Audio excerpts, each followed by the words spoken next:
किसी ने बहुत अच्छी बात कही है कि उम्र थका नहीं सकती, उम्र थका नहीं सकती, ठोकरें गिरा नहीं सकती। अगर जीतने की जिद हो तो परिस्थितियां हरा नहीं सकती।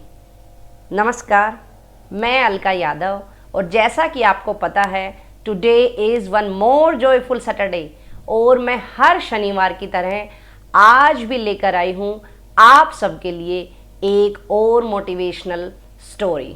और आज की कहानी है एक किसान और महात्मा बुद्ध के बारे में। बहुत समय पहले की बात है। एक गांव में एक किसान रहता था और वो बहुत परेशान था। कभी कभी तो इतनी ज़्यादा बारिश हो जाती कि उसकी फसलें खराब हो जाती।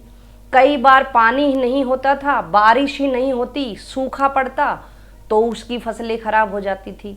इस तरह से उसको बहुत बुरा लगता था, वो बहुत परेशान था।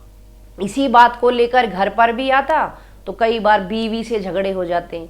उसके बाद बच्चे उसकी बात नहीं मानते थे तो वो उस पर भी परेशान हो जाता था और वो बहुत दुखी रहने लगा था। उसको दुखी देखकर एक दिन उसके दोस्त ने कहा कि अरे, पास के ही गांव में महात्मा बुद्ध आए हुए हैं और तुम वहां जाओ और वो तुम्हारी समस्या का ज़रूर हल निकालेंगे।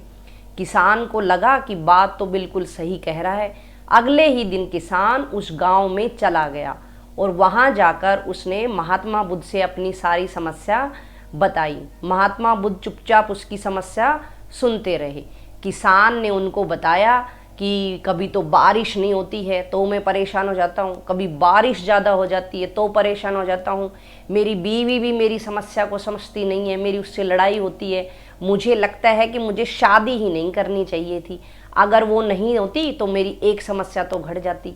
उसके बाद उसने बोला कि महात्मा बुद्ध, मेरे बच्चे भी मेरी बात नहीं मानते हैं तो मुझे बहुत ही बुरा लगता है और मेरी इन सारी समस्याओं का आप समाधान करो। महात्मा बुद्ध ने किसान को कहा कि जाओ, मैं तुम्हारी इन एक भी समस्याओं का समाधान नहीं कर सकता हूँ, तुम चले जाओ। किसान को बड़ा गुस्सा आया। किसान ने कहा कि आप मेरी समस्याओं का समाधान क्यों नहीं कर सकते हो? सब तो आपको इतना ज्ञानी मानते हैं और आप बोल रहे हो कि आप मेरी समस्या का समाधान नहीं कर सकते हो। महात्मा बुद्ध ने कहा, सबके जीवन में 83 समस्याएं आती ही रहेंगी और सबके जीवन में समस्याएं आती हैं और आती रहेंगी।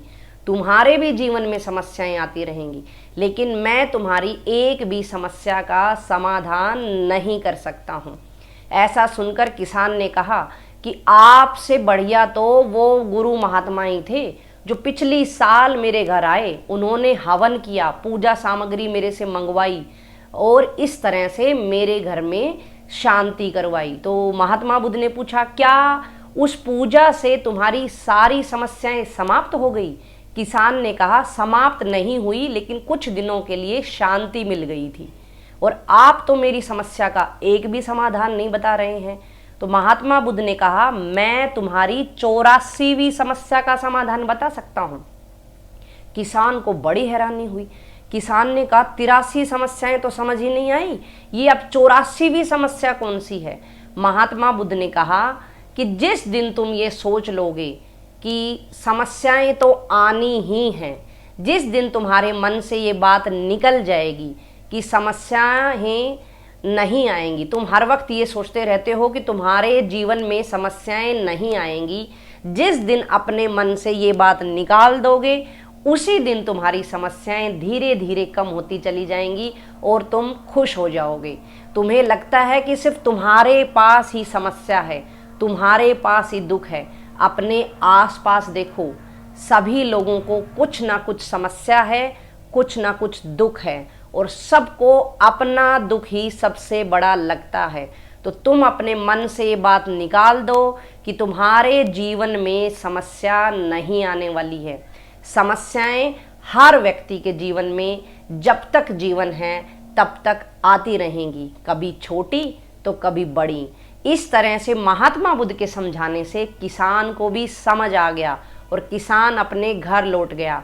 उसके बाद किसान शांत मन से रहने लगा और समस्याओं का डट कर सामना करने लगा।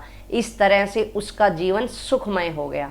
तो इस कहानी के द्वारा मैं आप सबको कहना चाहती हूँ कि जब तक हम इस जीवन में हैं हमारे पास समस्याएं आती रहेंगी। आज परिस्थितियां खराब हैं तो कल अच्छी भी होंगी।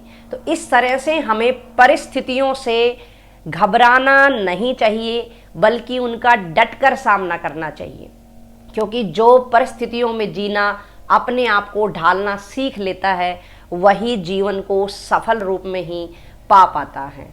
तो इस तरह से हम सबको योद्धा बनना पड़ेगा, वॉरियर बनना पड़ेगा और सब समस्याओं के सामने डटकर खड़ा होना होगा। इस तरह से हम ज़रूर जीत हासिल करेंगे। तो इस तरह से आप मेरे साथ बने रहिए, हर शनिवार को मेरी कहानियाँ देखते रहिए, और अगर आपको मेरी कहानी पसंद आती है तो आप मुझे ज़रूर बताइएगा। तब तक के लिए मेरा इंतज़ार करते रहिए, और आप सबका कहानी सुनने के लिए बहुत बहुत धन्यवाद। नमस्कार।